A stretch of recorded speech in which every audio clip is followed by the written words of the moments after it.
Call of Duty Modern Warfare is here, and so is Mountain Dew. Roger that. Now you can unlock in-game rewards like only Dew can. Wait, what rewards? A Dew Operator Skin. Man, I love Operator Skins. Dual double XP, and even Call of Duty points. You're kidding me.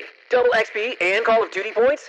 This is incredible. I can't believe it. Soldier, get a hold of yourself. Oh, roger that. Look for specially marked packaging and visit mtndewgaming.com for details and restrictions. Open to U.S. residents 17 plus. Call of Duty points available on 12 and 24 packs and free 28-23.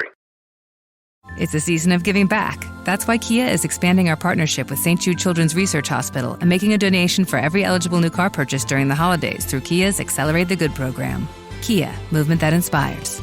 Kia will donate $8 for every new Kia vehicle that is purchased or leased at authorized Kia dealerships and delivered to retail customers between November 11th, 2022 and December 31st, 2022, with a guaranteed minimum donation of $1 million to St. Jude Children's Research Hospital. See kia.com/season of giving back for details. Welcome to the Boneyard with Steve Robertson. As always, I am your good friend and host, Steve Robertson, and welcome to the Signing Day Extravaganza, brought to you on Wednesday night from Albuquerque, New Mexico. I hightailed it out of there on yesterday, made it as far as Elk City, Oklahoma. Considered pushing all the way through, but I spent the night there, and then I got up and covered signing day. I would have been absolutely exhausted had I not done that. Probably wouldn't be able to do this show tonight, but I'm here, and I'll be here for a few days, so you'll get a Friday show probably Thursday night. We'll probably record the Friday show Thursday night, so when you get up bright and early on Friday, that'll be available for your morning commute. And then I'll drive back Sunday. And should have your Monday show up at some point. I will probably sleep late Monday. So if you haven't heard from me by noon, don't panic. I'm living life as a teenager. Reminder, too, I will be leaving. You'll get a Wednesday show next week. I cannot guarantee a Friday show because we're starting vacation. That's right, your boy and the family taking a family vacation. Some complications with all that, but nevertheless, going somewhere. Going somewhere. We got plans to go to the Bahamas, but I'll explain more of that at another time. But reality of it is just giving you some ideas of kind of what to expect from the show. And I'm looking forward to being with my family. We'll have everybody under one roof for the first time, and I don't know how long. That's what happens when they get older, man. You get to be on the verge of being an empty nester. You don't always have the convenience of having the girls right down the street there at Mississippi State. Back in the day, I'd have to say, listen, hey, why don't you meet me for dinner somewhere so I can see them? It's funny how that is. You know, like when they were high schoolers and they got their cars, it was no big deal for them to run the town. But all of a sudden, when they were in college, it's a big deal for them to run the town back home. You'd think I'd move to Winona or something. Not the case. Still in Starkville. But happy to be out here with the wife for a few days. And again, we'll take a trip next week. But we had the Leech Memorial on Tuesday, as you guys are well aware. I thought it went really well. It was sad. It was. I was sad.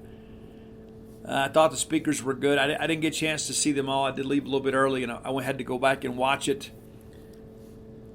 Really thought it was well done. Really proud of the university. Really thought we'd have a little better attendance, though, to be honest with you. And the weather didn't help matters. But I thought it was a very nice way to commemorate the life of Mike Leach. So many great speakers got up and had so many great stories to share. And I thought Bob Stoops was outstanding.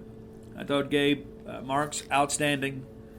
Really like what Coach Stoops had to say at the end, really kind of encouraging the players and the team to go out and win the bowl game. It was good. It was good. It was really good. Dare I say great. It really was. But it was emotional, man. It really was. It was like, for me, in many respects, like maybe it didn't feel real. It had been surreal for so long. But walking into Humphrey Coliseum and seeing so many of you, and then seeing the the display up there, the way they had it all up there, and then there's that picture of Mike Leach. It just, I don't know, it made it more formal to me, but I'm glad we did it. I'm really glad we did it. Everybody involved with it did such a great job kind of organizing this. Neil Price was outstanding. Neil missed a men's basketball game, a game that we lost, the only game we've lost this year. It was still a competitive game. We led throughout and fell apart late, but we'll talk about that another time. But again, great event. I think if you are a fan of Mississippi State, you should be awfully proud of that event and the efforts that went into making that possible. So again, congratulations to everybody for putting together a very special event under some difficult circumstances, and certainly not a circumstance that we enjoy. Certainly. Let's thank our friends at Bulldog Burger Company. I love Bulldog Burger Company. I love them more than a friend.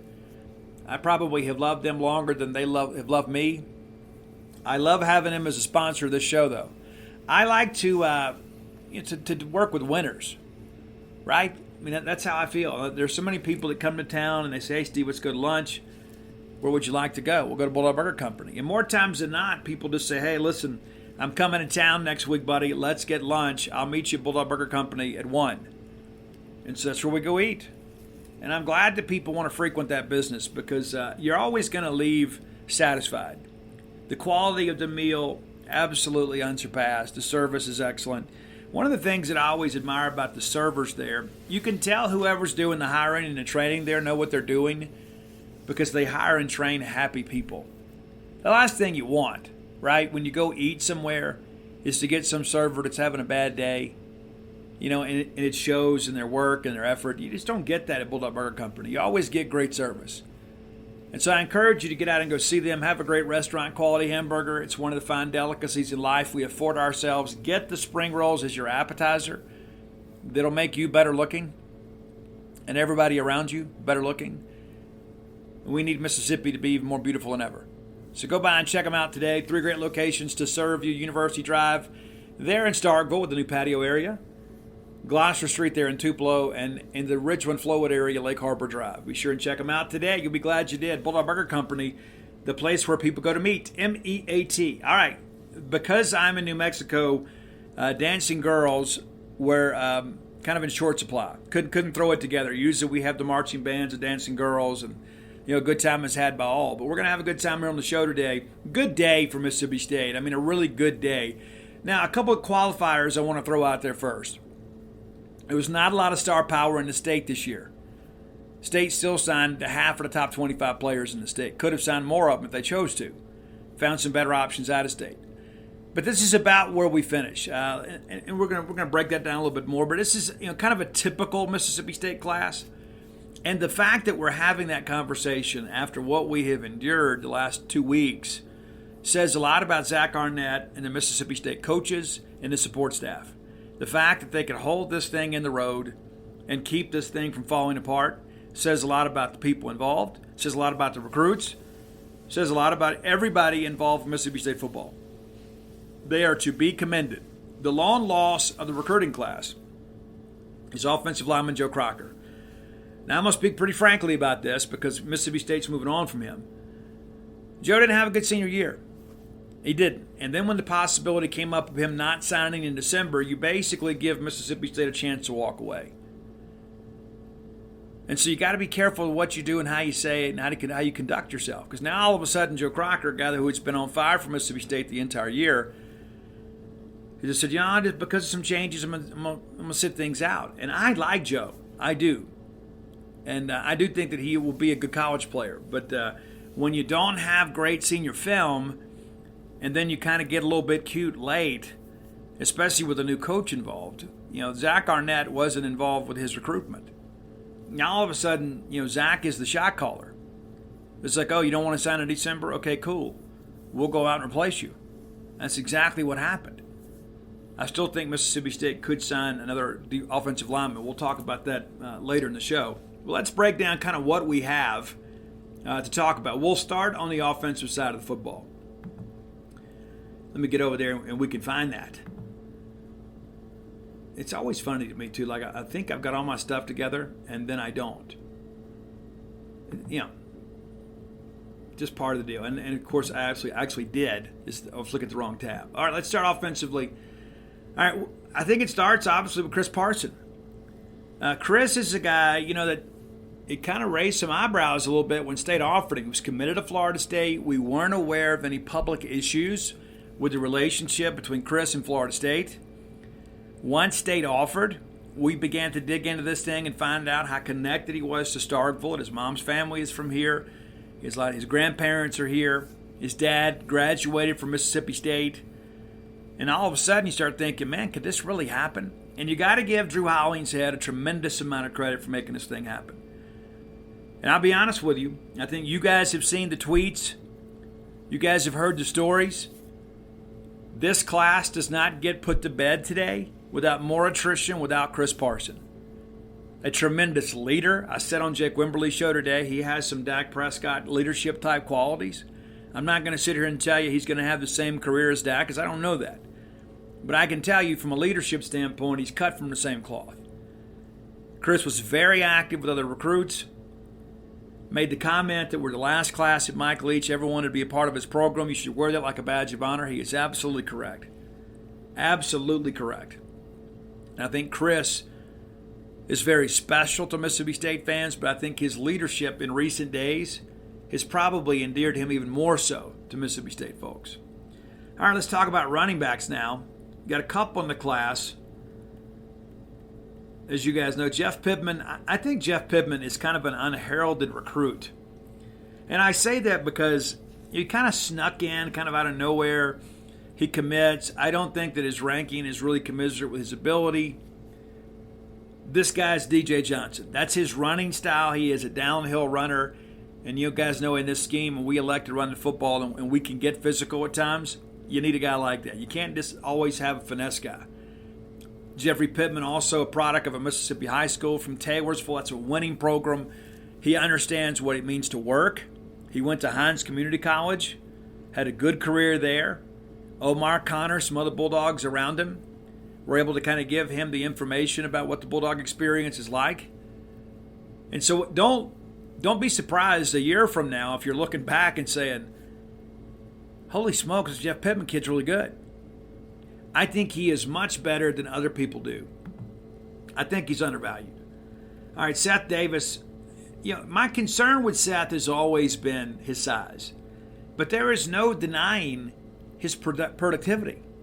This kid is really, really good. His vision is outstanding when he gets in the open field. He can set guys up and make them miss and win the foot race to the end zone. What I worry about with him, and this is why I don't think he's an every down back in the SEC. And that's just me calling it like it is. On third down, I think maybe you go with Jeff Pittman. It's not that Seth Davis doesn't have the know-how or the want to. I just don't know if he has the girth. When it's 3rd and 15, and you got to step up in the A-gap and take on a blitzing Mike linebacker in the SEC, that's going to be a challenge for him. But that's the only real negative I can say. Is what does he do at his size, right? That's the thing. He's 5'7", 170, 75 pounds. But I tell you this, you let that cat get in the open field, it's a touchdown. You let him get outside in the flats, he's going to make that first guy miss. He's going to move the chains. He can be a very productive player in this offense. And again, when you go out and sign running backs that are that size, you kind of know what you're getting. But I think he is a very good complement to Jeff Pittman. Jeff, the guy that runs behind his pads. And then there's Seth, the guy that makes people miss. So again, good compliments to both. Wide receiver class, we hadn't talked about these guys in a while. We almost take it for granted. It's a good wide receiver class. The highest rated offensive player in the class is wide receiver Creed Whittemore from F.W. Buckholtz High School in Gainesville, Florida, a former Florida Gator commit. Decommits, flips to Mississippi State. Rated a 90.06 by 247 Sports. The composite has him as a 4-star. Kid's ultra athletic. A lot of people say, well, you got to go out and get a guy like this every once in a while. He's not a possession receiver. Anybody thinking that hadn't watched his film. This guy played quarterback. He is an explosive athlete. It's going to take him a year or two to kind of learn the nuances of the position, but I think being a former high school quarterback will help him. He's also the son of a high school coach. His football IQ is probably elevated. A very nice guy to talk to. A guy that's been on fire for Mississippi State. And so Creed, part of a great wide receiver class, but I won't be the least bit surprised you look up here in a couple of years and Creed Whittemore is making plays, and I think he could be, in many respects, the most productive receiver in his class. All right, next wide receiver in the class is Justin Brown. This guy's film for senior year is phenomenal. Not the biggest guy, not the smallest guy. He's right at 6 foot, 183 pounds. I can say that because I'm 6'2", 210. Yeah, I've dropped a few LBs. But Justin Brown's going to put on a few. Justin's upside is tremendous. This is a guy that understands how to elevate. This is a guy that understands how to use his radius. He has good body control. There are a lot of guys out there that are athletes playing wide receiver, and they just out-athlete people. Justin Brown's a little more polished. I think you're going to be excited with what you see with him. I think he is a guy that likely plays early at Mississippi State. I think the air raid is a good fit for him. So we'll see how he progresses. Nakai Poole, this is a wide receiver too. And I'll be honest with you, I wasn't blown away by his junior film. I do like his senior film a lot better. And again, this is a bigger guy that will probably add 10 to 15 pounds. He's already 6'3", 205 pounds, and that's without the hair. Big, physical, ex-receiver type. Guy on the back shoulder throw, guy on the fade in the end zone. Again, I like how he has elevated his game as a senior, and I really think some of that probably is because of the fact that he had his college decision made. He could focus on simply getting better and being the best contributor for Norcross High School in Georgia he possibly could be.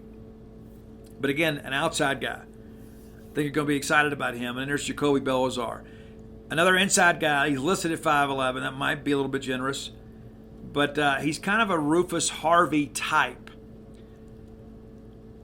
I don't know who would win in a foot race, but I think probably Jacoby. Now, Jacoby'd have to catch Rufus to do it. Rufus is one of the slipperiest wide receivers I think I've ever seen on the college level. That guy can make anybody miss. But you go out and you get two outside guys, you get two inside guys, and I think your needs are met here at wide receiver. I think you feel really good about this group. And when you look at some of the guys that we've lost, you begin to think, okay, well, how have we replaced them? Well, we really haven't yet. I think we'll do that in the portal. We'll talk about that later in the show. I believe, with the exception of Chris Parson, okay, let's take quarterback out of it. If you look at this offensive line class, not real flashy on paper. Matter of fact, Joe Crocker was at one point the highest rated offensive lineman in the class. He was replaced by Leon Bell. Leon Bell was offered last night and signs today. And what that tells me, again, and I give Mason Miller a lot of credit here. Mason Miller, every year, Mason has a plan. And Mason always seems to pull a bit of a surprise late, whether it be Cannon Boone or Jackson LaHue and now Leon Bell. There's always a plan, and that's one of the criticisms I've had of Mississippi State staffs in the past, is when things change late, we weren't always able to pivot. Mason Miller has been able to do that, and that's why you continue to recruit guys. Even if you think you're, quote, full, you continue to recruit other guys. Now, you could say, Joe Crocker, high school guy, this is really more about replacing Xavier Miller, who was actually an Ole Miss commitment, signed with Auburn. I just don't think you take another high school offensive lineman at this point. I think you may go get a guy in the portal, but I don't think you go take another high school offensive lineman. I think you're probably good there. But I love the way this group is built. Leon Bell, 6'8", 300 pounds. Zay Alexander, 6'7", 315. Amari Smith, 6'7", 295. Malik Ellis, 6'5", 245. He'll have to fill out. He'll need a redshirt year. He'll have that same development path as Charles Cross. And Jaden Hobson, 6'5", 293. I like the group. There's not a center in the group. I don't think you had to get a center this year. You got Cannon Boone kind of waiting in the wings out there. You got a couple of guys already you feel pretty good about. Of course, Stephen Lasoya will be the guy next year. But I don't think you needed a center, but you needed to go get some tackles, and we did that. That's the thing. I look at this. I see 3 tackles. I think Leon Bell, Zay Alexander, Amari Smith are all tackles. Malik Ellis will be a tackle, and I think Jaden Hobson will be a guard. But I love the fact that we have gone out and got athletic big men with a big wingspan and good feet. If you go watch this film, I think you're going to be excited about what you see. Now, the guy, to me, that I think could be the sleeper of this class is Jaden Hobson. Yes, he's going to play guard, but if you watch his film, this guy's got feet like a typewriter. Some of you have to go Google that, right? This guy's got great light feet. There are a lot of guys out there that are big and strong, but they don't know how to move their feet. Jaden Hobson already understands that. You'd expect that. I mean, he plays for Jamie Mitchell, right? A former Starkville High School state championship coach. Jamie knows how to coach players. Jamie knows how to build a staff. Jamie knows how to coach fundamentals. Jaden Hobson is an outstanding player. He's ranked at 84, which is a joke. That's fine, whatever. He was committed to Southern Miss. I think whoever ranked him just kind of put a default ranking on him. They never looked at his film again. I don't know how anybody could look at this film and not think this kid's not at least an 88. That's how good he is. And I think you're going to look back in a few years and you're going to say, that Jaden Hobson kid was great. I do think he's a guard all the way in this scheme. But I wouldn't throw any of these kids back. Now, Leon Bell is actually the highest rated kid at 6'8", 300 pounds. Not a lot of great film out there on him. He's played tackle 1 year. So there's going to be some development required there. But I think Leon Bell is a guy because, again, of his raw athleticism. You see that guy out there running around. You don't think he's a 300-pounder because of how well he carries the weight. But I love this offensive line class. I've been a huge Zay Alexander fan from the beginning. Zay really committed himself in the offseason to get better, to drop some LBs, to get more physically fit, and it shows in his senior film. He had good junior film, but you knew he needed to drop some pounds. You look at his senior film, and you're like, holy smokes. The kid's getting it. And so his trajectory is moving in the right direction. Amari Smith, I love this guy. We were able to get 86.7 for him, or 87.6, excuse me. I think considering his offer sheet, which that's a factor in our industry, I don't think it should be. I don't think you're going to get an 88 or 89 for him, and I'm perfectly okay with that. Amari Smith, a great young man from a great family, didn't go to a lot of football camps this summer. You know why? He was at church camps. This guy's involved with the youth ministry at his church. This guy's a proud Mississippian. Given the opportunity, he decided to go to Mississippi State. Ole Miss offered him as well. Didn't prioritize him. State did. Here he is. I like his film too, but I think he is another guy too. We haven't even scratched the surface on his potential yet. This is a guy that hadn't played a ton of high school football. But at 6'7", 295, you're going to go get a developmental guy, get one that stacks it up like that. He was also Brookhaven High School's nominee for the high school Heisman through Wendy's. Very, very, very solid young man. And Malik Ellis, we almost forget about Malik Ellis. And to be honest with you, I don't agree with his ranking. Some guys said that about all these guys. But, he was incredibly coveted early in the process.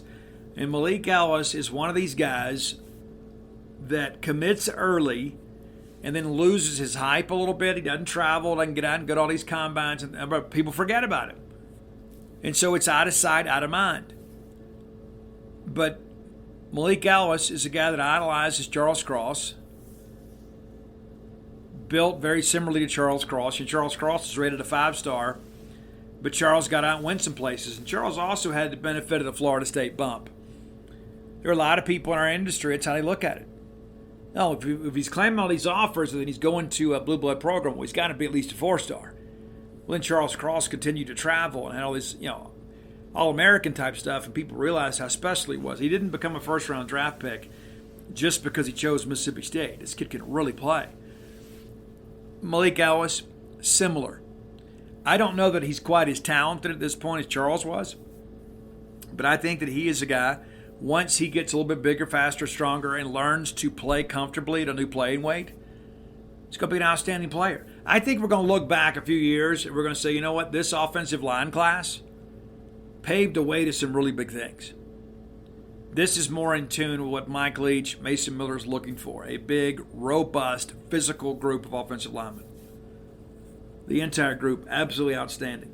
And again, I go back to the Jaden Hobson thing. I just laugh when you watch the film. You don't see an 84. That's a default ranking. It just is. It's not a good ranking. It's lazy. But you go watch a film yourself, you're going to be impressed. This kid can really play. Big, physical kid, athletic, uses his hands well. I mean, it's just, And he's not being coached, by somebody's dad that just happened to volunteer. He's got a former Mississippi State offensive line coach. Mississippi State offensive lineman who was his coach. So he has learned some advanced techniques on the high school level. And so as a result, I think that you're going to see him develop at a much higher rate. But I wouldn't throw any of these guys back. Not a single one of them. Would not throw a single one of them back. I like every one of these offensive linemen. And that's your offensive line class. And you look at this too, you begin to think. You go out and get 4 wide receivers. You get 5 offensive linemen. You get a big-time quarterback. And you go out and you get a JUCO running back. And you get a high school 6A elite running back like Seth Davis. And people say, well, he should be a 4-star considering his production. I could argue that, but I could also argue, too, I think he's somewhat limited on the college level. And I don't mean that as a criticism. I'm just trying to shoot you straight, right? I'm just trying to shoot it to you straight. I think that he is a guy that on 3rd and long is probably going to be on the sidelines. Just my personal opinion. And again, I don't want to overstate that point because Seth Davis is going to come in here and do a good job for us. I don't think there's any question. Seth Davis can come in here and play hard. This is a guy that committed early and kind of hung in there with it. His dad's an outstanding guy too. So I feel really good about the direction of things. But I like the offensive line class. There are a couple of these receivers. I'd like to see them be a little more explosive. But you can't knock production. And you got to think college coaching can get some of that out of them. Like it can kind of get them up to speed with what we want to do. And so, again, that's a big part of things is this offensive class. We always ought to be able to recruit offensive skill. But one of the things that I look at, too, when you begin to look at these these receivers, you're talking out-of-state guys. I think you maybe had 2 Power 5 receivers in the state this year. One of them went to Southern Miss. The other one went to Ole Miss. But you go out there and you get some guys that can play that, like Creed Whittemore from Florida, right? You feel good about that. Justin Brown from Murfreesboro, Tennessee. Even Seth Davis is from Katy, Texas. Nakai Poole, of course, from Norcross, Georgia, and Jacoby Belzar, originally from Baton Rouge. Because you got to go out and supplement where your in-state crop may be a little bit shallow, and that's where we are. And so rather than just kind of reach on guys, we went in other states, we worked hard, and we got guys that had multiple Power 5 offers. It's not like we're going out and getting guys that just have a bunch of FCS offers. It's not the case. And I think in this offense, you're always going to be able to recruit good receivers. And occasionally, I think you can get some great ones too. But again, I like the offensive class, but I think the strength of that offensive line class is going to be the offensive line. All right, it's your defensive recruiting breakdown brought to you by closewithblair.com. There won't be a top 10 list today. We'll resume that on Friday. Wanted to get down here and kind of talk about this, but Blair Chandler, always a great sponsor of the show. Visit him at closewithblair.com. Get all your mortgage questions answered by a mortgage professional. A lot of people out there are just kind of throwing information around.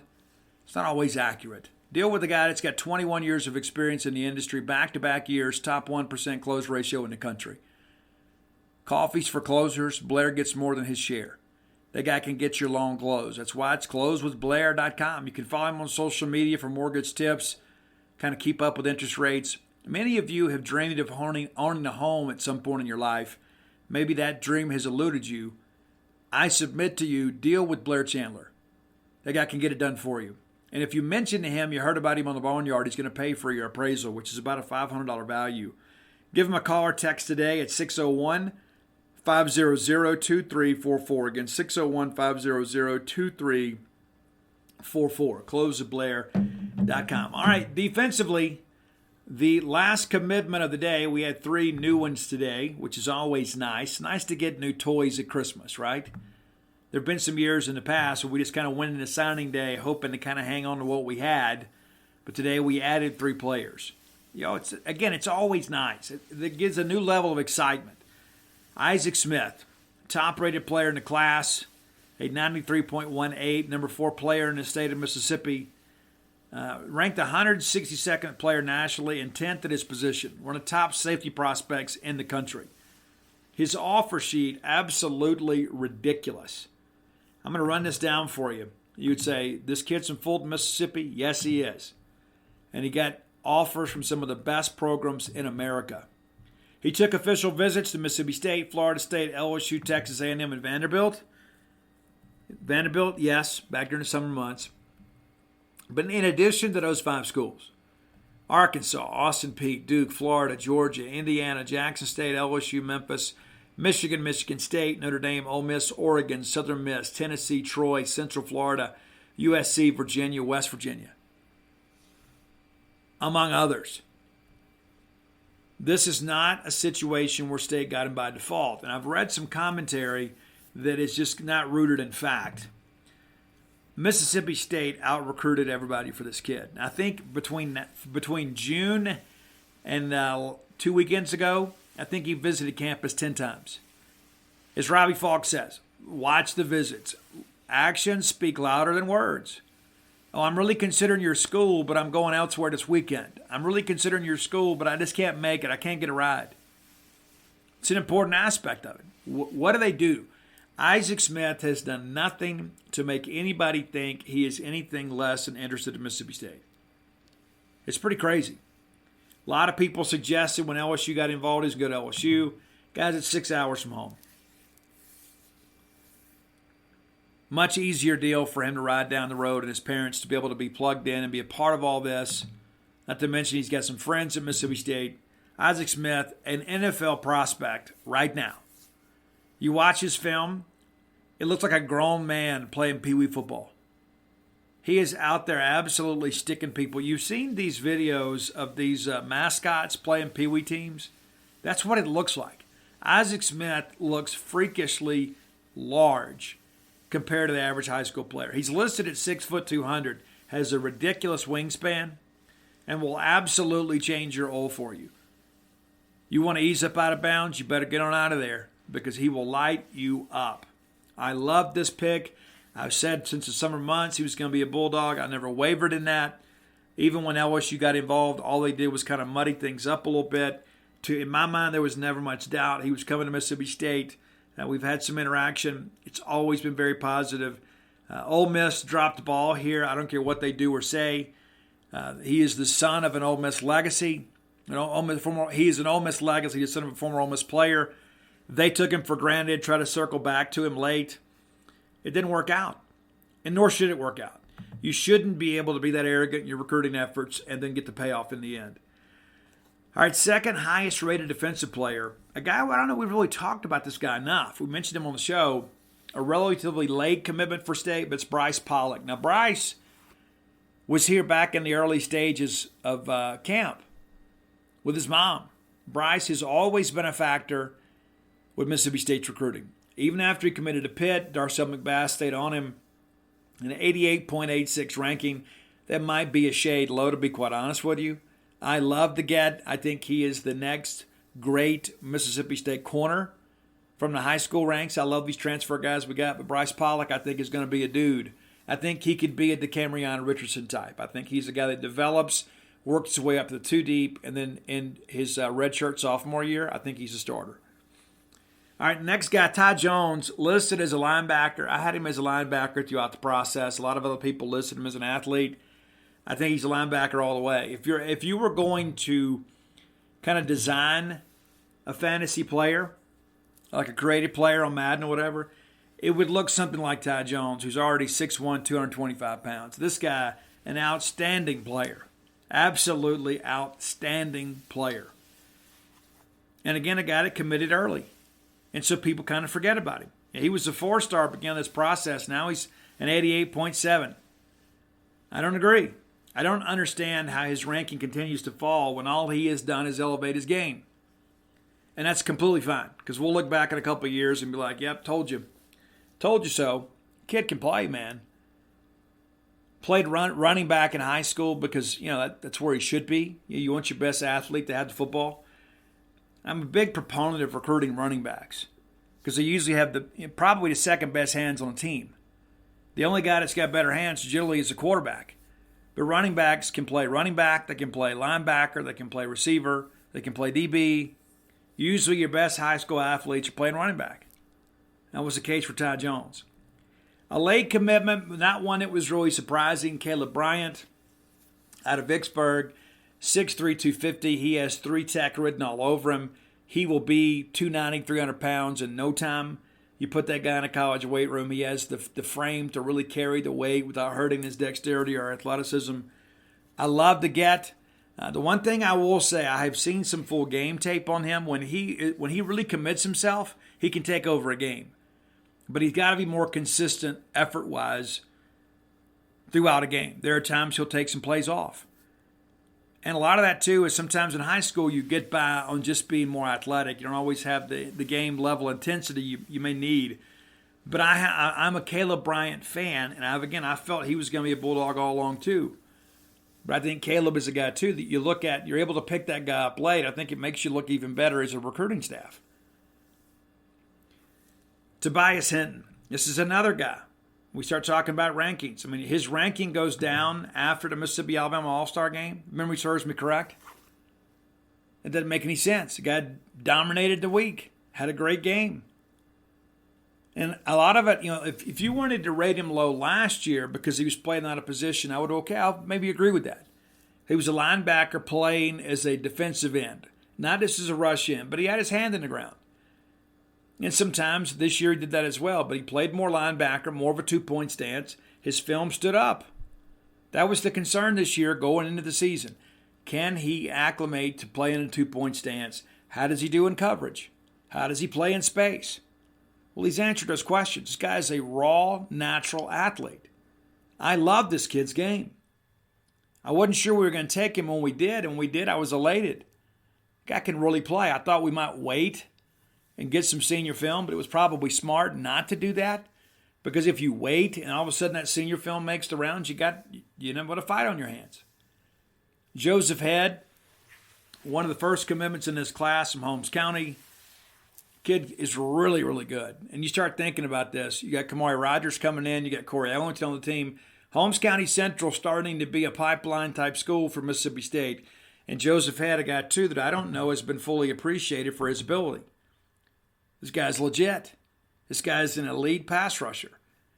He commits early, doesn't really travel. Nobody really sees him. Nobody makes the effort to go see what's really going on with him. That kid can play. He didn't give us any drama. I understand that LSU showed some interest late in him. It never really took off. Joseph and his dad, both Mississippi State fans. I don't think it was even going anywhere. But Joseph Head is legit. And again, this is like I think about some of these guys that commit early. If they had committed late, you would think, man, we robbed the bank here on signing day. It doesn't matter when they commit, as long as you get them. I'd much rather get them early and hang on to them, especially the Mississippi kids. All right, another late get for us, Luke Evans. Another corner, 6'1.5", 165 pounds. Love his game, love his film. I think this is a guy that can really play. You go in the state of Florida and you get a guy and you start looking at these corners. You're getting guys with size and length. There's not a squat corner in the bunch. And kind of Darcel McBath's recruiting in his own image.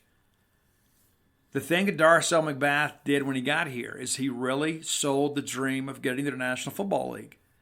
He really made these guys believe. He said, hey, I was just like you. I'm a guy from Gainesville, Texas. Went to Texas Tech.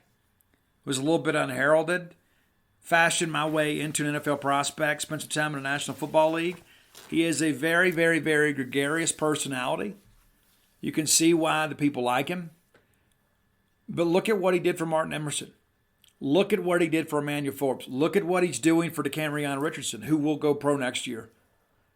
Be 3 consecutive years State's had a corner declare early and get drafted. I have no doubt about that. And so now you're moving on to the next group. But Bryce Pollock, Evans, these guys, they're all kind of built in the same mold as Darcel McBath. These are guys that have something to prove. And I remember 2 years ago, we kind of got stuck with defensive back recruiting. We committed some guys early and we dropped them. We weren't able to replace them with comparable or better players. We were scurrying a little bit. Everybody's all in Darcel.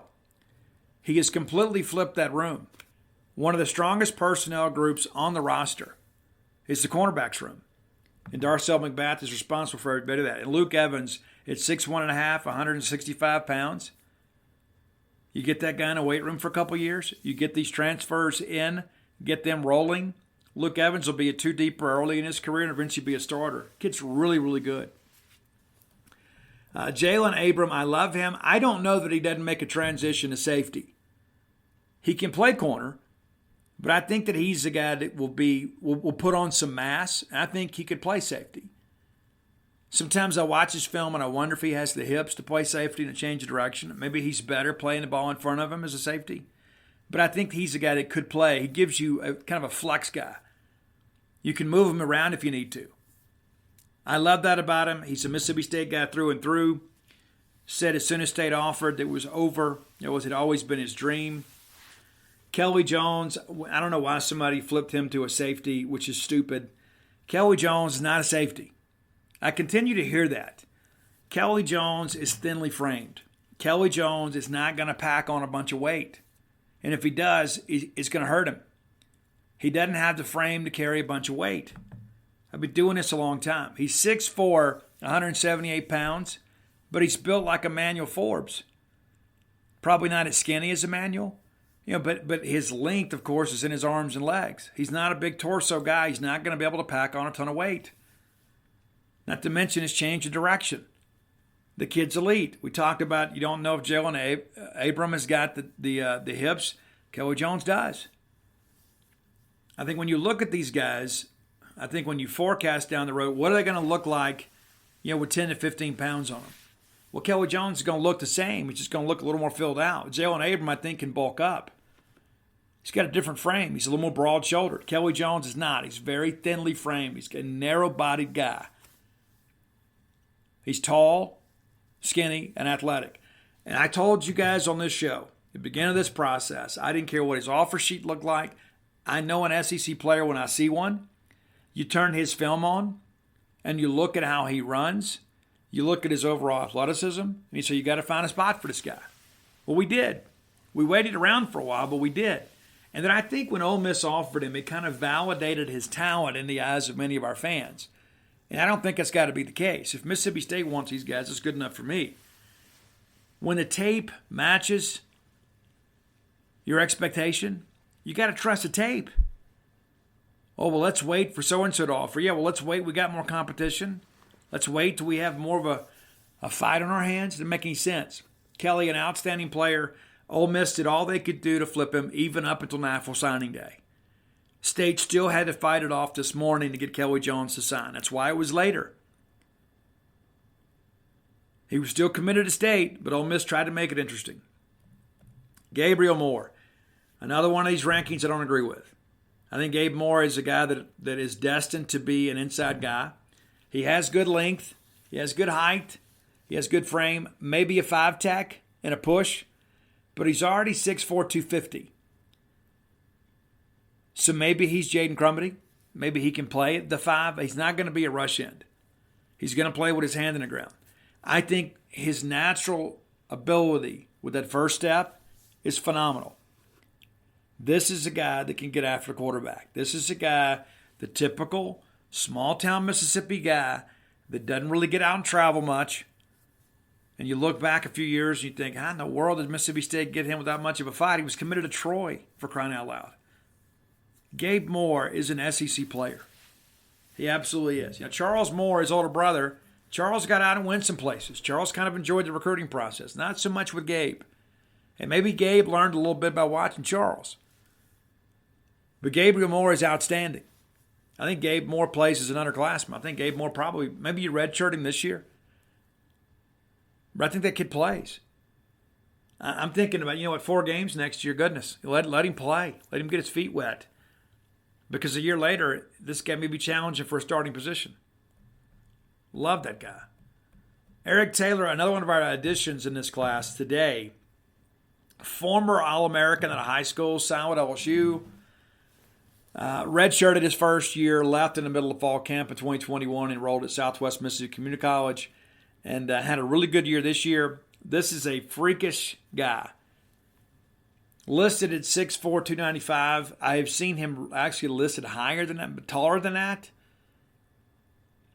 You look at his length, and you begin to wonder, how do people ever block this guy?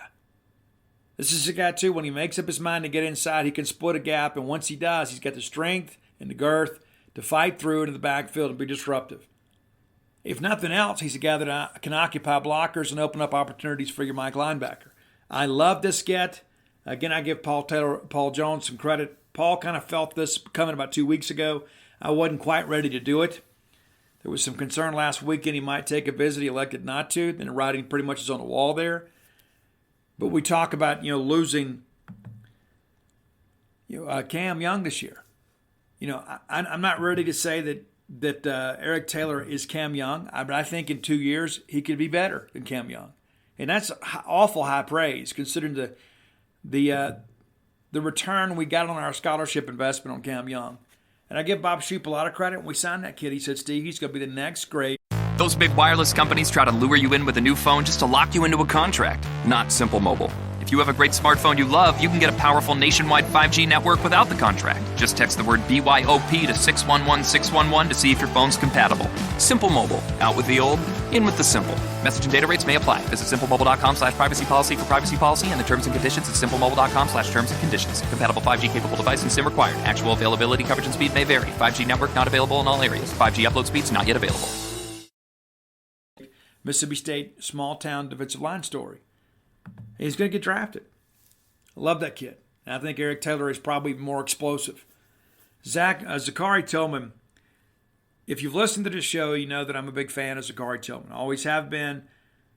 I think Zachary Tillman's a guy that ballooned up, I guess in many respects, from a safety to a linebacker. I think his ball skills as a safety are outstanding. But I think he's outgrown the position. I think that he is a guy, too, that has a little bit of that unquantifiable quality of just having the it factor. The guy is a leader. Guys gravitate to him. They play hard for him and with him. I think this guy's going to be a leader for this team. And again, he's not a guy that's highly rated. Thought Ole Miss would offer him. He didn't. He had some people around him kind of pushing Ole Miss. They never really got together. You know what? It's their loss because Zachary Tillman can absolutely play. Defensive line, I wouldn't throw any of these guys out. Defensive linebackers, I wouldn't. Secondary, none of these guys. I love this linebacker class. Finally, Keelan Crimmins from Australia, our punter. Big 6'3", 200 guy, yoked up, not the typical punter. Paul Jones had a very comical interview with him here recently. You can read it over at genespage.com about him choosing Mississippi State. He's an older guy. He's played Australian rules football, so he understands physicality. He's not one of these soft guys. And if you look in the SEC, usually when you get an Australian to come be your punter, you generally do pretty well. But I love the defensive class. I think there are more question marks on the offensive side of the football than defensive. Because I think the offensive guys, there's more of a development piece with those guys. I think everybody would probably agree. Those guys, they're a little more raw in their development. That includes the offensive line. There's a little more polish, I guess, at wide receiver. But this defensive group, I love the physicality and athleticism of every one of these guys. They're all tough guys. They're kind of in the same mold as Zach Arnett, except they're bigger. But I think every one of these guys would be guys that Zach Arnett would handpick. And in many respects, he did pick them. So that's your class for now. For now. All right, next segment of the show brought to you by Campus Bookmart. We talk about them all the time because they deserve it. Not just because of the fact that they're a sponsor of the show. If you're looking for Mississippi State merchandise, look no further than Campus Bookmart. The Bully Shop, completely renovated. It's all upstairs now. No longer in the textbook business. It's allowed them to expand their selection of Mississippi State merch. Be sure and go check them out next time you're in town. If you can't make it to town, I encourage you, as always, support a local business. Support a Starkville business. There's not a better one than Campus Bookmart. Visit them on the World Wide Web at campusbookmart.net. And by being a loyal Boneyard listener, we'll give you a phrase that pays, and that is BSR, which stands for Beautiful Steve Robertson. That gets you free shipping on all orders over $50, and you order less than $50, absolutely incomplete. Again, that's, $75. I did it again, I'm sorry. $75, that's a disclaimer. All orders over $75, free shipping when you use promo code BSR. My apologies. I'm mixing that up. You do it to say I'm an addict. What can I say? You do it that way over and over again. All right, so what does this class look like today? Of course, there is still a little bit left to go You still have a couple transfers, of course. Now, transfers don't sign a national letter of intent. They're not announced by the university until they enroll. It's important to understand that. We kind of got some clarity on that last year. They can sign their financial agreement. Some universities think that's enough. It's not in the Southeastern Conference. But the 247 Sports Composite has this class ranked 24th. 24th. 247 as a network has it ranked 26, but the composite is what we go by, 24. So what does that mean, Steve? Well, I'll tell you. It's about what we normally do, but let's take a quick look of kind of where that ranks in the SEC. And, of course, you got Alabama and Georgia in the league that are kind of setting a new bar and a new standard for recruiting. All right, so the Mississippi State class comes in 10th. 10th in the SEC. All right, let's start at the bottom. 14th, Vanderbilt. Not a surprise. 13th, Ole Miss. A bit of a surprise. Now, they're going to load up in the portal. And you know my policy on this. It's difficult to judge at this point if that theory or that approach is going to be successful. You can make the argument last year that it really wasn't. It wasn't successful. You said, but Steve, one time they were ranked in the top 10. Yes, because they had a cakewalk of a schedule. They get deeper in SEC play. They end up with the same record as Mississippi State, that is predominantly a high school program that is kind of places a benefit on developing players. They're 13th. But yeah, once the transfer rankings come in, they'll move up. They got plenty of room to move up in the portal. Number 12, Kentucky. Also expected to be very bullish in the portal. 11th, Missouri. And of course, Mississippi State there at 10. State also with 25 commitments. State has more commitments than everybody behind them. So you could see some ebb and flow between now and February. Now, State's going to add some transfer guys, too. It's going to be a massive class. Probably have 5 more guys. We'll talk about that in the final segment of the show. Number 9 is Arkansas. Number 9 in the SEC is Arkansas with 20 commitments. Auburn with 19 commitments. They're also going to be very, very active in the portal. 8th in the league right now, 8th. Number 7, South Carolina with 22 commitments. Beamer doing well at South Carolina. Number 6, Texas A&M. Last year they had the number 1 recruiting class in the country, 6th in the SEC this year. You kind of get the sense that the Jimbo Fisher thing is just not working out.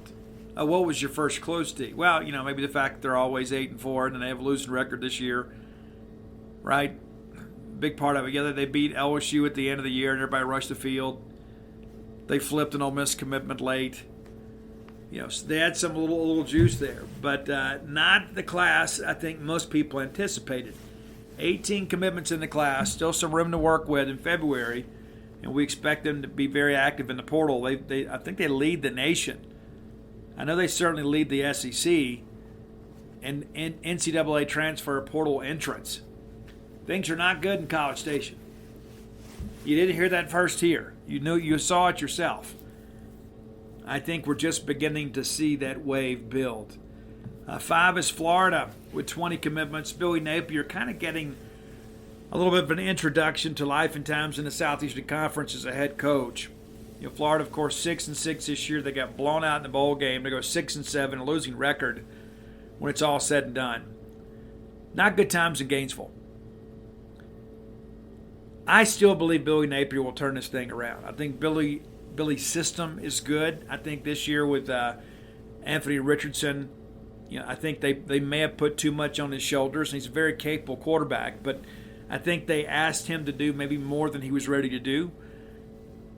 It'll be interesting to see what happens next year. Florida may need to go get a portal quarterback. Number 4 in the league is Tennessee. They have 25 commitments. And if you look at these teams at the top of the league, they're teams that have gone very heavy in a high school recruiting.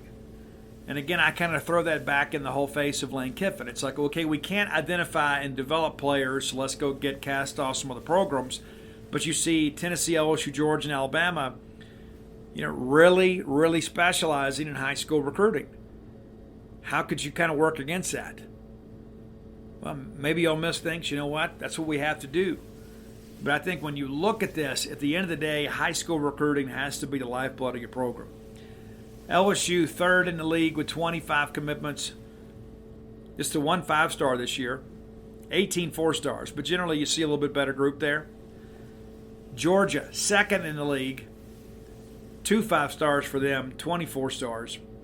And then 17 points ahead of them in the rankings, leading the nation and the Southeastern Conference is Alabama. Some people suggest this is the best recruiting class of all time.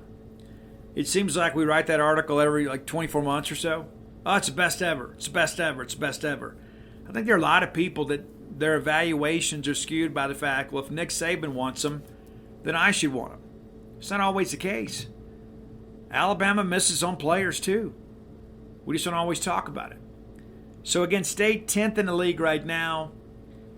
We'd like to move into the top half of the league. And in order for that to happen, we've got to continue to recruit well out of state, but we need our in-state crop to be rather robust. That's what we need. I think we all can see when you begin to think about in-state players and all that kind of stuff. It wasn't one of those years where everybody was all excited about the in-state crop. It's a good group, not a great group. I think it's important to understand that. Let's take a quick look, if we can, at the state rankings and kind of see how things worked out when it came to your top players in Mississippi. A lot to that. Zach Arnett making a comment about you'd be a fool not to focus on Mississippi. All right, number one player in Mississippi, Get Perkins. I love him. I think he is a phenomenal player. Really showed out in the state championship game. Headed to Ole Miss. He will make the move to linebacker. I don't think that is going to be a very steep learning curve for him at all. That guy is an incredible athlete. And so we expect him to probably be an all-SEC caliber player. Aiden Williams is second. To be honest with you, I think he's a little bit overvalued at 95.6. I think he is a 4-star guy, but I think that he is getting a little bit of a bump here. He had a good week at Mississippi Alabama All-Star practices. Everybody says, oh, he's the best receiver there. I think it's partially because there's not a great crop of receivers in state this year. I don't see him on the A.J. Brown, DK Metcalf, Chad Bumpus, DeAndre Brown type level. I don't think he's that kind of player. That's not to say he's not good, because you're talking about guys that were phenomenal college players and in some cases pro players. Number 3, Dante Dowdell ultimately sticks with Oregon. There was some discussion he was going to flip to Ole Miss. He didn't. He was the guy that wanted to commit to Mississippi State back in April. We didn't take him. That's a mistake. And now here we are in the end looking for a portal running back. We should have taken him in the spring. And then this would probably be a potential, probably knock on the door to top 20. But he sticks with Oregon. I don't know that most people expected that to happen. The highest rated Bulldog, the number 4 player in the state, is Isaac Smith. Not a big surprise there. Jamarius Brown, defensive lineman from Moss Point. A lot of people told me in the beginning he was going out of state. If he elected to stay in state, he was going to go to Ole Miss. He did. I'm a little concerned about his size and his wingspan. Now, his get-off is phenomenal. I would absolutely have taken this guy, no doubt about it. I'm not trying to discount him because he went to Ole Miss. I don't know that he's a number 5 player in the state, but you could certainly make that case. I think he is a guy, again, from a very physical football program in the state of Mississippi. Moss Point, historically, has done a good job producing players, and he's going to go to Ole Miss. So 3 of the top 5 head to Ole Miss. Brayson Hubbard, I like Bray Hubbard. He was the guy that Mississippi State probably should have offered early on. If you do, he probably never even goes to that camp at Alabama. When he showed up at Mississippi State for Top Dog Camp, he already had the offer from Alabama. He's going there. He will be a safety for them, and I think he'll be quite good. That guy's a really, really special player. Then there's Ty Jones. We discussed him at length. He's the number 7 player in the state. Caleb Bryant is 8. Zay Alexander is 9. And then John Slaughter, who with Tennessee, is 10. I don't know that John Slaughter has gotten enough hype. I was kind of on the fence about him on his junior film. His senior film was outstanding.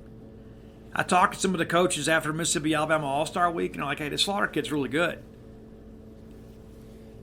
But now you look at the top 10, stay with 4 of the top 10, which leads all schools. Slaughter moved up. Tobias Hinton moved down. Hinton's 11. Joseph Head is 12. Amari Smith is 13. Amari moved up after a great week of practice with Mississippi Alabama All-Star game. This is a guy that was completely off the shelf, unranked. Matter of fact, I built up his profile page the day that State offered him. He didn't have a profile page up until a few weeks ago. Now he's rated the number 13 player in the state. Mac Howard, former Heritage Academy and Oxford High School quarterback, did sign with Utah. And there's Jalen Abrams. So now you look at the top 15, State's doing really well here. From players 11 through 15, State gets 4 of those 5. Alex Sanford from Oxford High School headed to Arkansas. Committed to them early, never really wavered, did camp at Mississippi State. State eventually elected not to pursue him. But I like him. I don't know that he fits our scheme. I think he needs to be more of a 4-3 type scheme. He's more one of those beefier middle linebacker type guys. I think that he is a guy that is a bit of a tweener, but the guy is an excellent football player. I just don't know if he can get out and run the way we need guys to do, in our 3-3-5. Number 17 player in the state's Kelly Jones. This is a guy before nobody would give me any love on this kid. And now people have kind of come around in the end and said, you know what, this guy can play. He absolutely can. Javion Butler is number 17, went to Southern Miss, the first Southern Miss commitment. In my estimation, he is the second best receiver in the state. I would have taken him, to be quite honest with you. I would have taken him back in the spring. 6'5", 194 pounds. Not that I would throw any of our guys back. But I think, to be quite honest with you, I think as an outside guy, I would have had to think long and hard about this guy before I took Nakai Poole. And maybe we did. I love Javion Butler's game. I think he is a guy that's a little bit undervalued. Kid can play. Number 19, I guess we skipped 18. No, we had 2 tied at 17. Jones and Butler tied at 17. And Gabe Moore is the 19th best player in the state. I think that is too low. I think he is probably a top 15 player. I like him better than most of a handful of guys ahead of him. Malik Ellis was a guy that was very highly regarded early on, drops all the way to 20 in the end. I think in the end Malik Ellis will have the last laugh. A guy that I love, that I wish State would have really pushed on, we didn't, is Quindarius Jones from Meridian. He signs at Florida State, the 21st player in the state. That's just wrong, guys. It is. It's wrong. If I'm ranking players, maybe I need to get back to putting my own rankings back up again. I think Quindarius Jones is a top 12 player. I really do. Watching him in camp, his freakish length and athleticism and his ability to elevate, get to football. Is he a wide receiver? I don't know. Is he a safety? Probably. I love his game. I do. Former Bulldog commitment Dante Kelly drops all the way to 22nd in the state. I think that's probably about right. I'm not as high on him as some other people are. He signs with Vandy. I wish him the best. I do. He is an outstanding young man from Itta Bena, Mississippi. It'll be a very different experience living in Nashville. I think Dante might actually be a linebacker in a safety wrapper right now, to be quite honest with you. I don't know that he has the foot speed to play safety in the Southeastern Conference. Maybe he does, but we'll see. Duran Parrish from Biloxi signs to Vanderbilt. He claimed a Mississippi State offer. He didn't have one. Again, a good player. I don't like him as much as our receivers, though. I do think that he's a guy that can play, though. 24th in the state is Isaiah Spencer. He elected not to sign, and he will wait and see what happens in February. A Southern Miss commitment sometime. But, again, a kid that can play. The foot speed's the issue. Does he have the foot speed to get over the top? I don't think so. But a guy that can play. Chris Rogers, a linebacker from Corinth. I have not watched him play. I have not watched his film, but he signs with Troy. And then way down here at 26 in the state is Zachary Tillman. This is one of these ones, like 3 years from now, I'm going to come back and tell everybody, you were an idiot. This kid can play. And then finally, the last player is Malachi Breland, who signed with Memphis. I guess that's not right. We still got a few more guys to go. Malachi Breland signed with Memphis, claimed the Texas offer early on. A little bit squatty and kind of a square body type. He played in the Mississippi Alabama All-Star game, was ejected in that game because he pancaked the guy. I thought the penalty was ridiculous. Maybe flag him for unsportsmanlike conduct or unnecessary roughness, but to eject him I thought was a bit much. Things had gotten a little bit chippy. and Malachi just decided to do a football maneuver and drive a guy into the ground. Tanner Welch, a lot of Bulldog fans thought State may have offered him early on. We didn't. We passed on him. 6'7.5", 320. So he has the measurables for what we're looking for. I just thought he was a little stiff. And some guys, once they get into a college weight room and get in the squat rack or whatever, they can kind of work some of that stuff out. But State elects not to go on him. But I do think that this is a guy capable of having a really good college career. Malachi Pegues from Oxford signs with Troy. And we're way down the list here. And so we'll kind of move on from that. We'll kind of stop there and kind of see how things progress. But, an interesting year in State. But let's be honest, outside of the first maybe 7 or 8, 9, 10 players, you could probably throw the rest of them in a bag and then probably rank them kind of how they fell. But I like what Mississippi State has done. I would have loved to have had Get Perkins. And Get Perkins at some point told Alabama, Mississippi State, and Ole Miss he was coming. I don't think there was really ever any doubt that he was going to Ole Miss. We had to cover him, but an outstanding player. Outstanding player. I think when you begin to look through this list, you got some guys. I think the top 5 guys have a real chance to play at a high level really early. Maybe the top 4 players, to be quite honest with you. I think all those guys have the measurables and the natural God-given ability to be big-time players on the college level. So we'll see how things go with that. But, again, State doing a good job in-state. Signed more in-state players than anybody. I think when it's all said and done, signed more of the top 25 than the rest of the schools in the state combined. And just kind of thumbing through this thing right now, that is absolutely correct. State dominates in-state. Ole Miss, just a handful of guys when it's all said and done from in-state. And my honest opinion on that is, and this is not to be overly critical of Ole Miss, I think in the end, you have got to prioritize in-state recruiting. You have to. It's one of those things when you act like a national program and you're not a national program, and then all of a sudden you line up on NAFL signing day and you only get a handful of guys from your home state. Ole Miss with just 3 in-state commitments. 3. Chased some other guys, just couldn't get them. But 3 in-state commitments. I mean, that's just one of those things you look at and you begin to ask yourself that this whole marketing campaign of, from the SIP, come to the SIP, transfer to the SIP, have a SIP, how can you do that and then abandon Mississippi? You say, we're going to cherry pick Mississippi, but you didn't. You didn't. You got Get Perkins, who was phenomenal. Aiden Williams, really good prospect. Jamarius Brown, we'll see. Again, good get off, but you couldn't get Isaac Smith. Couldn't flip Dante Dowdell. The handful of other guys they chased and just couldn't get. But I just don't think it's sustainable.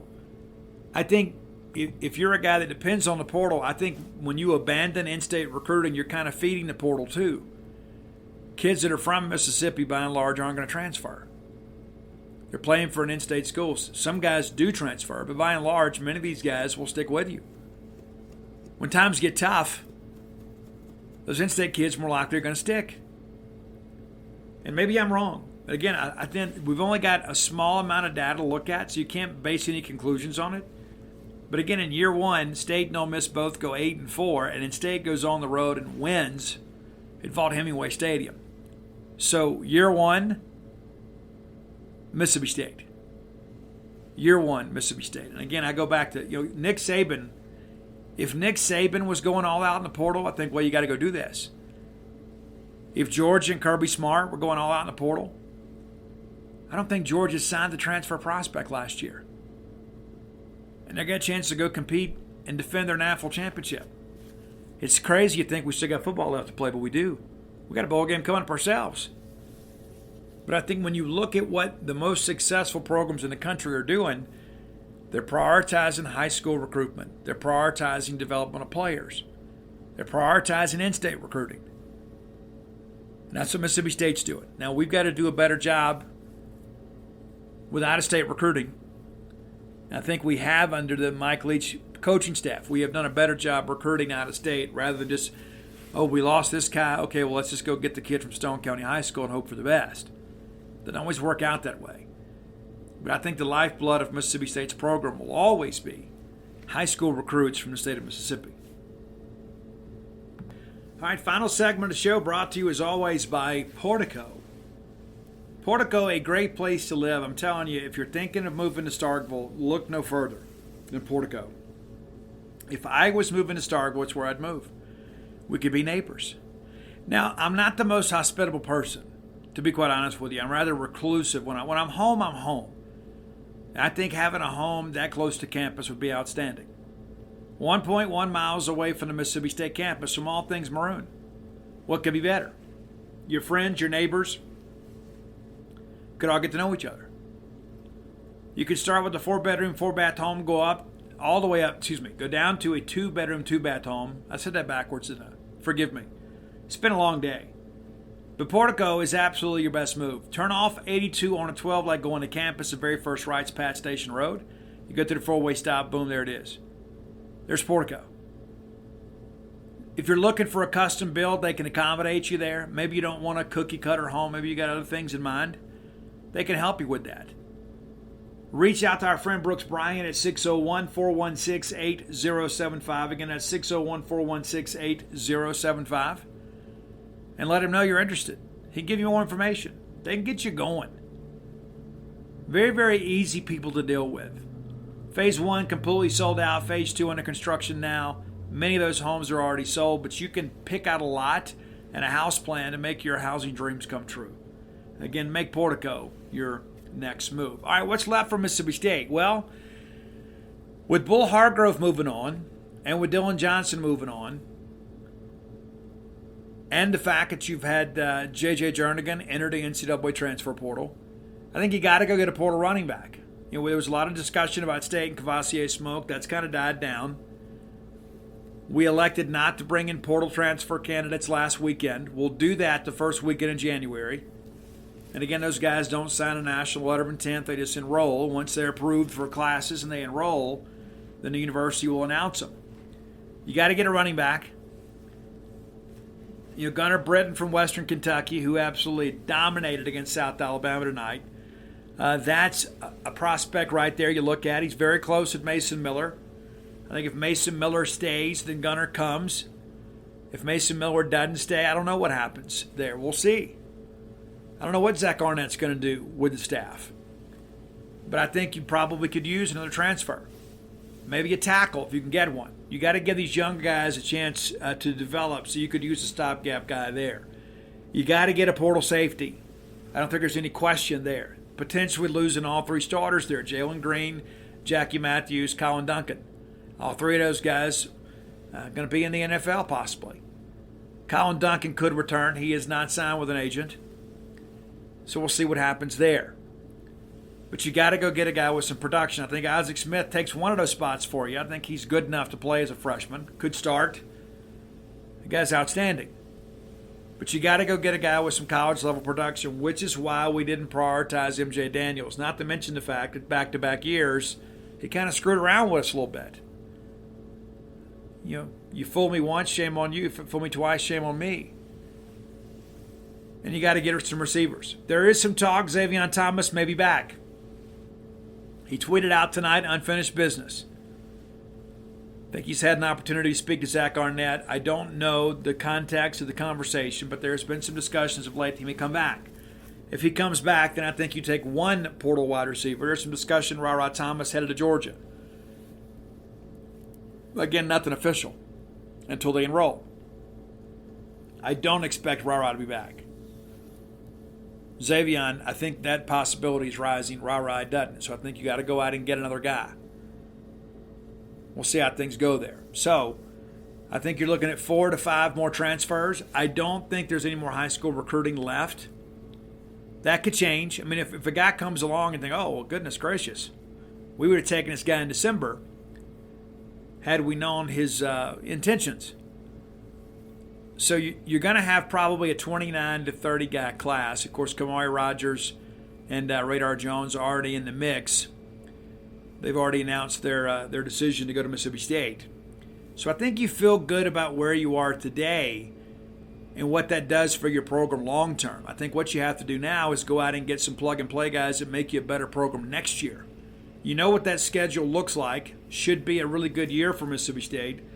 In order for it to be a great year for State, it's going to depend on what we do here in the next few weeks in the NCAA transfer portal. And, of course, State has the luxury of time here a little bit. It's because of the fact that you can add guys up until the drop add date, and even there is some wiggle room there. And, Jalen Green got in 2 years ago, a day or two after the drop add date.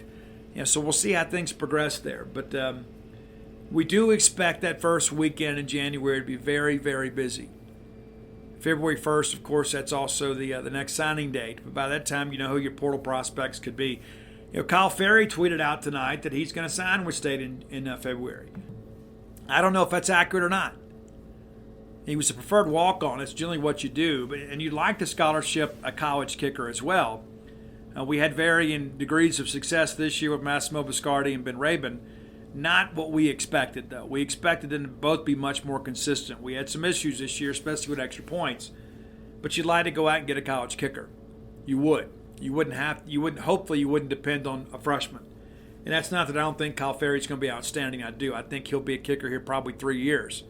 But next year, I think you need a transfer kicker. So I think when you add all that together, you could end up around 30 guys, which probably means you have to have some more guys go in the portal. And when they do, don't panic. We've already discussed this and kind of framed it up for you and show that State's doing better than most of the teams in the Southeastern Conference when it comes to transfer portal prospects. But there will be some guys getting the portal, and they need to. You'd rather a guy get out of here and get somewhere he can play than be a guy that hits a portal that we're counting on. There are some guys down the depth chart that probably need to get out of here to make room for somebody else, but also to afford themselves the opportunity to play college football. That's important to understand, too. You only get a short time in life to play. You don't want to spend it on the bench. It's the reality of life. And the truth of the matter is we shouldn't be satisfied with a player that's only satisfied to be a bench warmer. I just want to be on the team and get my education paid for. Well, who wouldn't want that arrangement? There are a lot of students today that love to be out there and just go to practice and sit on the sidelines every day, wear that official issue gear, but they're not contributing. A real competitor wants to contribute, and we need guys that are going to contribute. We have dead weight on the roster. We got to trim it. It's not a personal thing. And every time somebody leaves, like somebody released that thing about that walk-on quarterback that never even took any reps. We're like, oh my gosh, why are they leaving? You didn't even know his name until he transferred. What are we freaking out about? Relax. Listen, Christmas is here, so it's too late. But listen, buy yourself a gift. Go to dogpilethebook.com. You get all my sports books there. Dogpile, Alpha Dogs, Flim Flam, Stark Villains. Bloomsville Leander, available through Amazon.com, BarnesandNoble.com, BooksAMillion.com.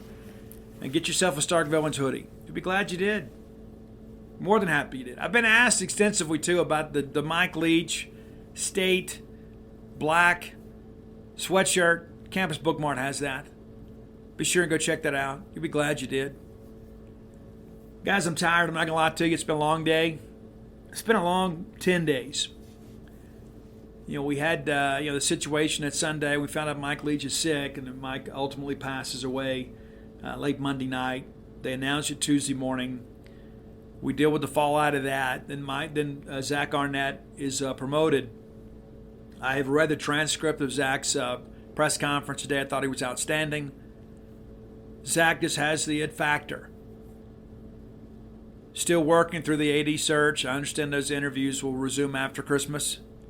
And we'll make a decision. And again, now there's no longer the emergent need to go hire a football coach. So you have the luxury of time there. Then we had the memorial yesterday. Of course, we had visitors over the weekend. I mean, it's been nonstop now for about 10 days. I'm glad the Christmas break is here. I didn't plan to be back in New Mexico this week this early. But the thought of my wife spending Christmas alone was just too much for me to bear. So here I am. And my kids are going to be in Florida, and we will rendezvous with them next week. I'm excited to be with my family, and I hope that you have the opportunity to be with your family. Again, we'll do a show Thursday night, so that'll air Christmas Eve. Many of you may be on the road to grandmother's house or out doing some shopping or whatever. If you don't listen, my feelings aren't going to be hurt. But we'll have a good show on Friday, and I'll be here. And my wife works tonight and tomorrow night, but she doesn't work Friday night or Saturday night, so we're going to have some fun. Friday night, we may go out and do something. Saturday, we'll probably just hang around here and watch Netflix and just be a couple. But I went back and listened to the Monday show on my drive today. It was like 6 hours from Elk City to Albuquerque. I listened to that Boneyard show that is the most listened to show in the history of the show.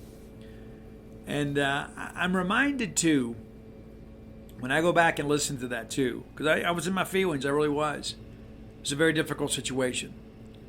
But I'm reminded of the fact, especially this time of year, you need to make time for your family. You do. And I had to cancel some family events to be here in New Mexico, but this matters most to me. It just does.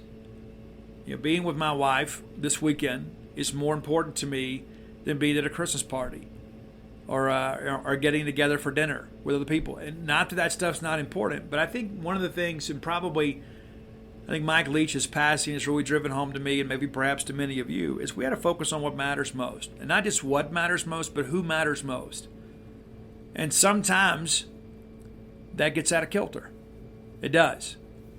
Many of us are competitive. And a lot of times we're competing against ourselves. We don't take time to be with the people that we need to be with the most. And so I'm here in New Mexico. I have spent more time in New Mexico in the last 2 months than I have at any point in my life. And I'll be honest with you, once I'm able to take my beautiful Magnolia Bloom and plant her back in Mississippi, I don't plan to come back. It's nothing against the folks out here, but it's just too long a drive for not a lot that's real special, to be quite honest with you. I'm sure the people that live here love it. That live here, they love it. But I don't. But for now, my wife lives here and just finished out a contract. But I love her, so I would move out here and stay the whole time if I had to. But I think it's important to understand this time of year there are a lot of people that are struggling. There are a lot of people that don't have the opportunity to be with the family and the people they love the most. And so I'm going to encourage you to do something. I'll give you a little homework assignment here. At some point over the course of the next week, between now and New Year's, let's call up an old friend we hadn't talked to in forever and catch up with them. And I don't mean Facebook messaging. I mean an actual phone call. And let them know you care about them. And I guarantee you that most of the people in the sound of my voice today, you have a relative that maybe you're estranged from for one reason or another. Maybe it's their choice. Maybe it's your choice. But maybe you text them or you call them somewhere around Christmas, somewhere around New Year's, and say, hey, listen, things don't have to be this way. I'm a big proponent of forgiveness, man. I've asked for it more times than I can count in my life. I have. Hadn't always lived the best life. Even as a sober person, I still make mistakes. My priorities get messed up at times. But there are a lot of people out there in my life that I love. And sometimes I neglect to tell them. Not my wife and kids. My wife will probably, I joked with her earlier. I said, I don't think I've told you I love you enough in your life. And she said, oh, really? I said, no. I said, because if that's all I ever told you, it wouldn't be enough. But there are other people in my life that I love that I don't always make time for. It's tough to make time for everybody. It just is. But a text during the holidays, you just say, hey, I'm thinking about you. I know we can't be together, but I'm thinking about you. And listen, I want you to know I want to have a better relationship with you. I had a cousin here a few years ago that just started messaging me on Facebook, and he goes, I want us to be close. And I said, I do too. And then unfortunately, it never really went anywhere. And so my plan is I'm going to text him or I'm going to call him here in the next few days and say, I just want to check in with you and see how you're doing. This is the relationship that you wanted. And you can't be everything for everybody. I get it. I drive myself crazy with all of that. And there are so many people out there that have so many expectations of me, and I'm sure it's the same for you. And you begin to ask yourself, how can I can't be everything to everybody. Well, how do I handle all this? Sometimes I got to take a break from all these messages on social media. And there are some people, I don't know what it is. Maybe they're lonely. And I'm not trying to be negative or disrespectful to anybody. But there'll be things that I'll cover on the show. There'll be things that I write about. There'll be things that I tweet about. And then they'll message me. The same stuff that I've already talked about. And they listen to the show. They follow me on all forms of social media. And I think sometimes these people are lonely. And I'm not being critical of them. But it reminds me that there are people out there that may not have anybody else to talk to. There are times that I feel like I'm friend poor too. And I tell you what's the trip. When I got on the road Tuesday, I got maybe a dozen texts from some of you. People that have my number, which sometimes I think about changing because too many people have it. But it's like, hey man, safe travels, man. I know how important this trip is to you. Heard you talk about this on the show. And the truth of the matter is that last week was so difficult, and then having to navigate through that labyrinth of emotions without my significant other was tough. And so I needed to come out here and heal, and I saw her today, and I couldn't stop hugging her. I couldn't. There's nothing that replaces that. There's nothing. Nothing. There's no amount of money. There's no accomplishment. There's no bestseller list. There's none of that matters more than being able to be vulnerable to the person you love the most. And so many of you have that. Some of you don't. And my hope and prayer for you is that you have that person at some point in your life. It makes a difference. It really does. And listen, I'll be honest with you. I'm not an easy person to live with. I know this. I'm reminded of it regularly. I'm not the best housekeeper. I can promise you that my and Ian's standard of living is much different than my wife's, right? And so there are things when she's gone that doesn't always get done the way she gets them done. And we're okay with that. You know what I'm saying? I'm not calling her saying, I wish you were here to take care of all this stuff. Now I'm doing it all, right? But the reality of it is that nothing replaces having somebody in your life you can tell anything to and not be judged, but also to be held accountable. One of the things that I have learned here in recent years, and maybe if you don't hear anything else I say today, maybe you'll hear this. I hope your good friends are good people. You understand what I'm saying?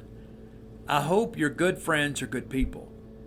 Because you may be good friends with people that are really just kind of co-conspirators in your own demise.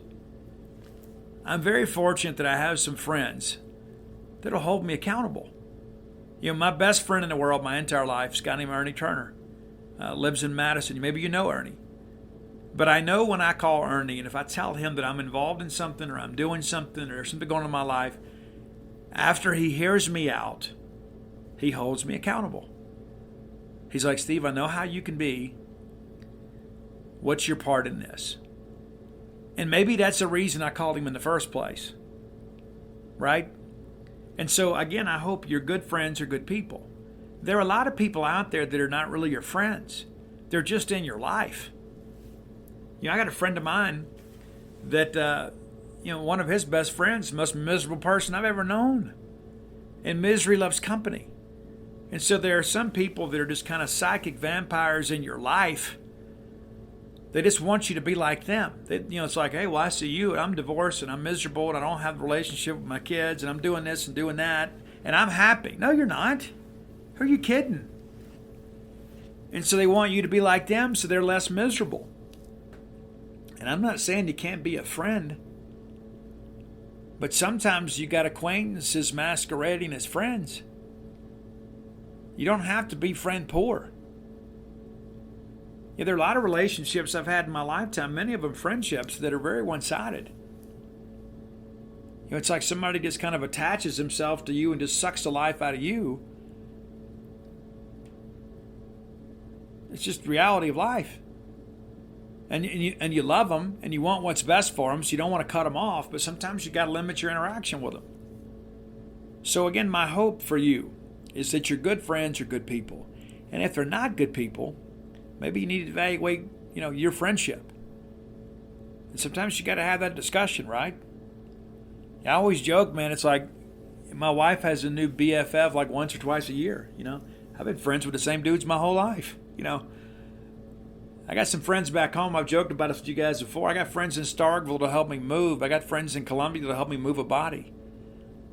You know, it's just, I know that anytime I could call them. If I got problems in life, man, and they know they can call me. I got some friends right now, man, if they called me at 3 in the morning, I'd get out of bed. Because they've had my back. And sometimes having your back doesn't mean agreeing with everything you do. Because I've made a bunch of mistakes. I remember I got a friend of mine, he said, "Do you want me to talk you into it or out of it?" I said, "I don't know." He goes, let me talk you out of it then. Because you're not sure you want to do this. So we'll part with that. Make sure your good friends are good people. That's it for today, man. It's been a long day. I'm really tired. I'm going to go get some rest. I have no idea what time I'm going to get up tomorrow. I'm not going to set a clock. But I'm going to have a chance to go meet with a great Bulldog fan out here in Albuquerque. We're going to have lunch tomorrow. I never met the guy before. He hit me up and says, "Hey, man, I heard you've been in ABQ. Next time you're in town, if you got time, let's get together." Well, my wife's working tonight. She'll be sleeping during the day. So I'm going to go make a new friend. And hopefully he's a good person, right? Until next time, let's all live our lives in a way we make more friends than enemies, and people can see a difference in the way we live. Get more for your money when you shop your holiday meal and more at Meijer. Find delicious Meijer Spiral Sliced Ham for just 89 cents per pound, limit 2. And get 50% off the entire stock of holiday apparel for the family. And 50 to 60% off select outerwear for the family.